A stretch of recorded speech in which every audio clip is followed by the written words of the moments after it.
Kita terima lagi pemirsa, sebelum kita berdiskusi kembali bersama narasumber kita terima lagi tanggapan dari pemirsa. Sudah adakah yang tersambung saat ini? Mohon pertanyaannya ataupun komentarnya singkat saja, Bapak. Halo? Oke, baru ada yang masuk sepertinya kita dengar ya, kita terus suara coba. kering ya. Tadi Halo? ada dari mana, Sa? Bekasi sama? Dari Bekasi, satu lagi tadi Pak Purnomo. Purnomo dari Jawa ya? Ya. Halo? Halo, selamat petang.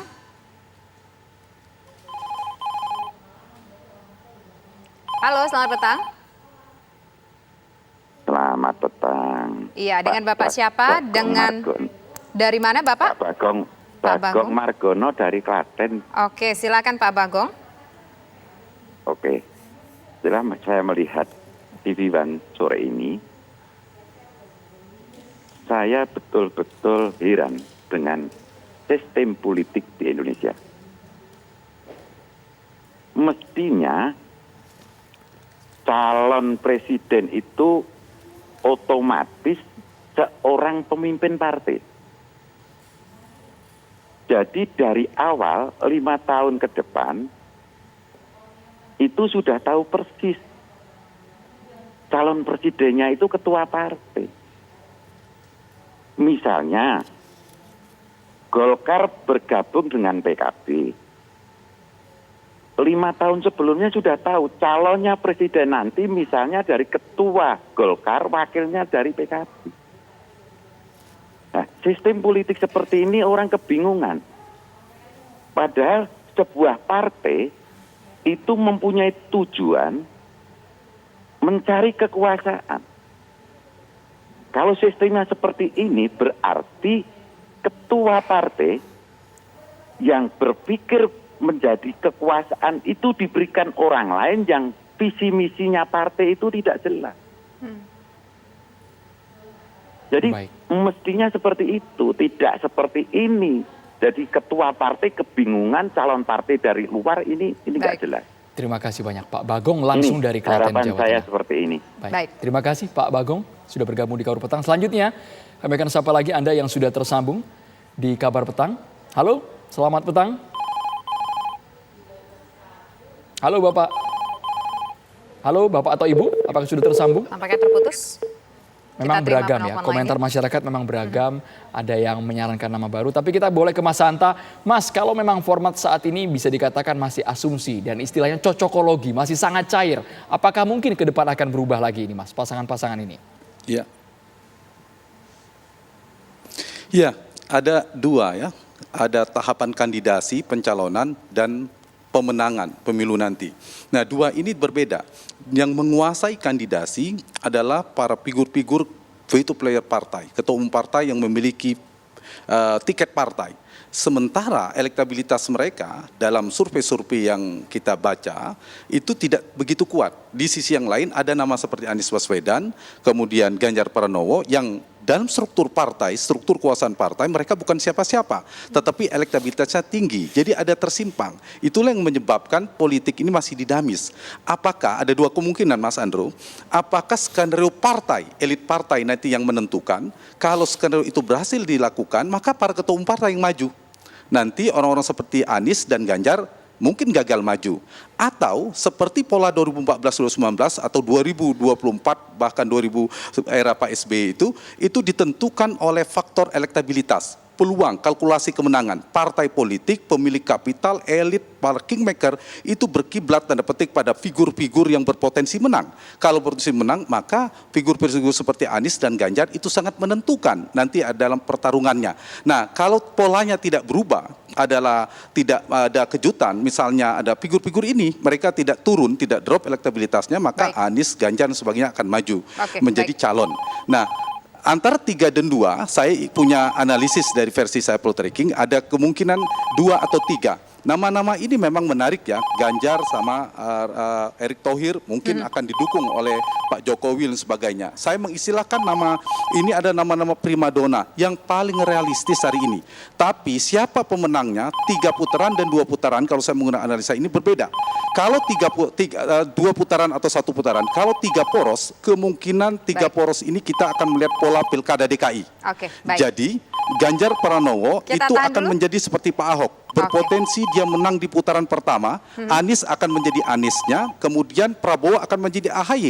Oke, Putaran baik. kedua, misalnya masuk Ganjar dan Anies, maka berpotensi Anies adalah pemenangnya. Oke. Tapi kalau hanya dua pasang, Tisa, itu kemungkinan seperti Pilkada Prabowo versus Jokowi. Pemenangnya Mas Hanta, ada mohon Jokowi. maaf, ini ada penelpon Ganjar akan sepertinya. menjadi Jokowi baru, Anies akan menjadi Prabowo baru. Pemenangnya Ganjar. Kalau Oke, dua baik. pasang. Jadi kalkulasinya Oke, berbeda baik. antara dua Kita tahan atau dulu. satu putaran. Oke, kita sudah dua dapat- atau tiga poros. Kita sudah dapat seperti apa kalkulasinya dan kita dengar dulu satu tanggapan dari pemirsa TV One. Halo, selamat petang. Dengan Bapak siapa di mana? Halo? Halo? Halo? Halo Bapak, boleh lebih keras Bapak suaranya? Oke, tampaknya terputus. Nah, tampaknya sudah terhubung lagi. Halo, selamat sore. Dengan Bapak siapa di mana? Sore dengan Bapak Baso Asis Di mana Bapak? di Kabupaten Wajo, Sulawesi Selatan. Oke, Bapak silakan Pak Aziz di Wajo. Ini saya lihat calon presiden 2024 ini agak terlalu cepat. Terlalu cepat untuk ditanggapi. Tapi saya lihat nama-nama yang ada Prabowo Puan, Anies, AHY, atau Ganjar Erik. Ini masih ada banyak tokoh yang perlu kita pertimbangkan. Misalnya Pak Andika, ada Pak Ridwan Kamil. Ini makanya katakan terlalu dini karena yang partainya semua Prabowo dengan Puan. Ini makanya ini perlu kita cari partainya dulu, Pak Erik, Pak Anies dengan Pak Y. Jadi kalau yang saya lebih tepatnya, yang bagus ini harus Ganjar dengan Pak Andika atau Pak Anies dengan Pak Ridwan Kamil.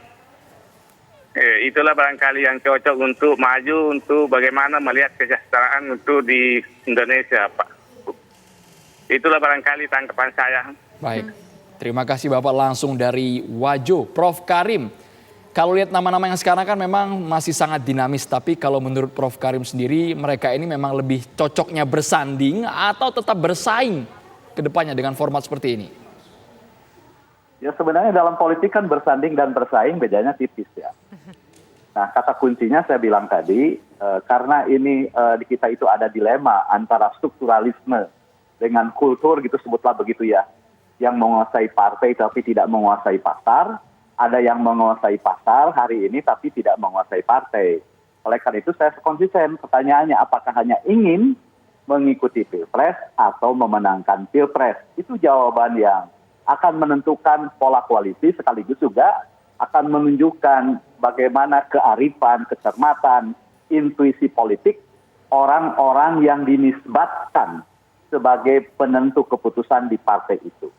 Nah, itu yang pertama. Yang kedua, nama-nama yang disebut ini kan menurut saya tidak jelas ya apakah dasarnya itu pertimbangan hasil survei atau dasarnya itu karena kedekatan atau misalnya main mata yang dilakukan atau struktur partai.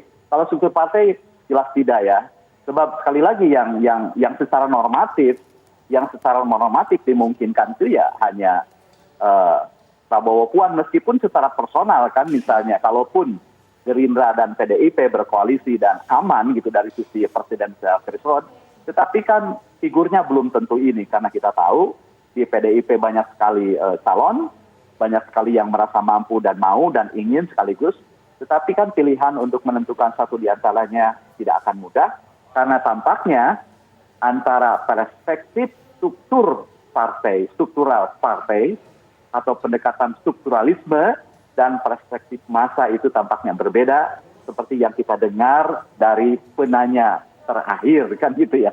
Jadi ini masih amat cair dan sangat dinamis dan kalaupun misalnya ini lolos menjadi kandidat, maka jawaban pertama yang belum dijawab itu akan menang atau tidak. Tapi sekedar menjawab pertanyaan apakah pasangan ini akan lolos dan diusung oleh partai, saya belum yakin gitu ya. Oke. Karena masih banyak variabel di luar ini, masih banyak tokoh yang lebih moncer di bidang ini, dan masih banyak tokoh yang lebih dikenal dan lebih terbaca bagaimana pengalaman mereka menangani urusan-urusan publik. Itu yang penting begitu ya. Baik. Kalau saja misalnya partai politik hari ini sudah menjadi tempat yang nyaman bagi semua orang yang potensial, bolehlah ketua umum jadi calon presiden. Oke, Tapi baik. selama orang-orang yang hebat, yang potensial belum betah tinggal atau partai politik belum menjadi rumah bagi semua orang yang potensial, jangan pernah berharap ketua umum otomatis menjadi calon presiden. Oke, Menurut saya baik. begitu. Saya terakhir ingin ke Mas Hanta Yuda. Mas Hanta Yuda, apakah kira-kira rumah politik ini bisa menjadi sebuah rumah yang potensial dan rumah yang nyaman bagi orang-orang yang berpotensial juga? Atau mungkin justru pola pikirnya bisa saja terbalik, Mas Hanta Yuda? Ya, kalau tadi ya Pak Bagong tadi bilang, itu betul kalau kita sistemnya adalah parlementer, melebur ya antara eksekutif legislatif. Kita kan sistem presidensil. Partai politik itu kandidasi, harusnya membuka, sehatnya bahkan buka konvensi. Bukan pemilik penentunya, bukan ketua umum partai, tetapi membuka. Kita di Amerika misalnya, apakah kita kenal ketua umum partai Republik, Partai Demokrat? Kita nggak kenal, tapi dibuka konvensi rakyat, dipilihlah figur-figur yang dipilih oleh rakyat, dan mereka harusnya membuka panggung. Jadi nggak otomatis, kalau sistem parlementer, betul pemenangnya partai E, ketua umum ini menjadi Perdana Menteri. Kita ada sistem presidensial, harusnya partai menjadi rumah nyaman bagi siapapun, agar pertarungan kita adalah pertarungan gagasan, visi misi, program orang-orang terbaik, tokoh-tokoh terbaik, figur-figur terbaik diberi panggung oleh partai politik untuk menjadi calon pemimpin bangsa kita. Mestinya begitu semangatnya. Bukan sebaliknya, tapi hari ini kan kita ada presidensialnya setengah hati karena ada syarat 20% sehingga tiketnya tetap dipegang oleh partai politik. Kalau partai misalnya sesama partai mereka membuat skenario, membuat Ganjar tidak bisa maju, Anies tidak bisa maju, itu bisa juga terjadi sebenarnya. Nah, justru terbalik, betul kalau Tisa bilang, ini tergantung kuatnya di mana nanti. Kekuatan para kingmaker ini, para pemilik kapital, nanti kalau satu muncul, misalnya Anies, Ganjar, dan Prabowo, saya menggunakan logika pasar tadi soal elektabilitas yang maju, saya kira semua akan masang itu juga.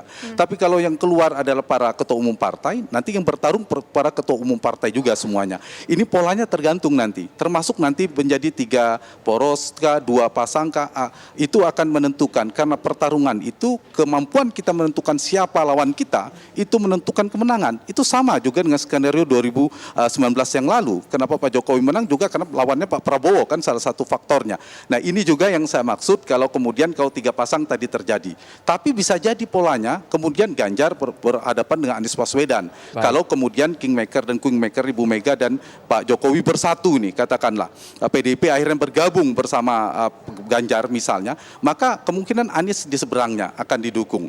Nah, itu juga akan mengulang.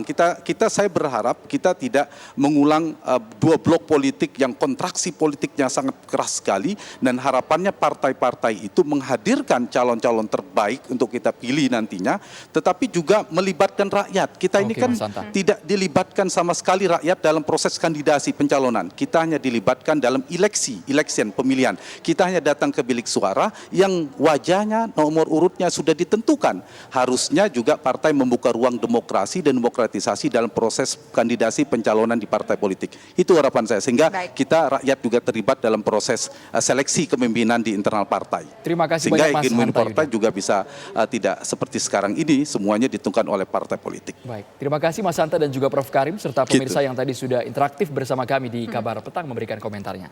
Ya.